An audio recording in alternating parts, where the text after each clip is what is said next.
తాకట్టులో ఉన్న బంగారాన్ని విడిపించి ఆ రోజు ఆన్లైన్ ధరకే కొంటుంది కొమ్మూరి గోల్డ్.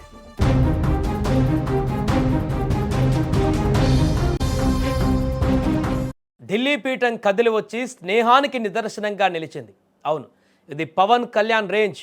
ఒక సాధారణ రాజకీయ నాయకుడిగా కాకుండా ప్రధాని నరేంద్ర మోదీకి అత్యంత సన్నిహితుడిగా, నమ్మకస్తుడైనటువంటి మిత్రుడిగా పవన్ కళ్యాణ్ తన ప్రత్యేకతను మరోసారి చాటుకున్నాడు. ఇటీవల పవన్ కళ్యాణ్ ఒక చిన్న శస్త్రచికిత్స చేయించుకొని విశ్రాంతి తీసుకుంటున్న సంగతి అందరికీ తెలిసిందే. ఈ క్రమంలోనే పవన్ను స్వయంగా పరామర్శించేందుకు ప్రధాని నరేంద్ర మోదీ హైదరాబాద్లోని జూబ్లీహిల్స్కు చేరుకున్నారు. మోదీ అండ్ పవన్ కళ్యాణ్ మధ్య ఉన్న సాన్నిహిత్యం నేటిది కాదు. వీరిద్దరూ కలిసిన ప్రతిసారి ఒకరిపై ఒకరు చూపించుకునే గౌరవం అద్భుతంగా ఉంటుంది. గతంలో జరిగిన ఎన్నికల ప్రచార సభలలో మోదీని పవన్ పొగిడినటువంటి తీరు, అలాగే పవన్ను ఉద్దేశించి మోదీ పవన్ అంటే తుఫాన్ అని వ్యాఖ్యానించడం వీరి మధ్య ఉన్న బలమైన బంధానికి నిదర్శనం.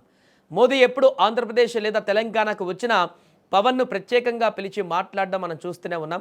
కేవలం రాజకీయ ప్రయోజనాల కోసమే కాకుండా వ్యక్తిగత స్థాయిలో కూడా మోదీ పవన్ను ఎంతో గౌరవిస్తారు. పవన్ కళ్యాణ్ పారదర్శకత, సిద్ధాంతాల పట్ల ఉన్న నిబద్ధత మోదీకి ఎంతగానో నచ్చుతాయి. అందుకే పవన్ ఆరోగ్యం బాగోలేదని తెలియగానే తీరికలేని షెడ్యూల్లో కూడా ఆయన కోసం సమయాన్ని కేటాయించుకున్నారు ప్రధాని మోదీ. జూబ్లీహిల్స్లోని పవన్ నివాసానికి చేరుకున్న ప్రధాని మోదీకి పవన్ కళ్యాణ్ స్వయంగా స్వాగతం పలికారు. అనారోగ్యంతో ఉన్నప్పటికీ తన అభిమాన నాయకుడికి స్వాగతం పలకడంలో పవన్ ఎక్కడా తగ్గలేదు. లోపలికి వెళ్ళిన తర్వాత మోదీ చాలాసేపు పవన్తో ముచ్చటించారు. శస్త్రచికిత్స ఎలా జరిగింది, ఇప్పుడు ఆరోగ్యం ఎలా ఉంది, వైద్యులు ఏమని సూచించారు వంటి వివరాలను మోదీ అడిగి తెలుసుకున్నారు. సాధారణంగా ఎవరైనా నాయకులు అనారోగ్యానికి గురైతే ప్రధాని కార్యాలయం నుండి లేదా ఫోన్ కాల్ వస్తుంది. కానీ పవన్ కళ్యాణ్ విషయంలో మోదీ స్వయంగా కదలి రావడం చూస్తుంటే పవన్కు మోదీ ఇస్తున్న ప్రాధాన్యత ఏంటో స్పష్టమవుతుంది.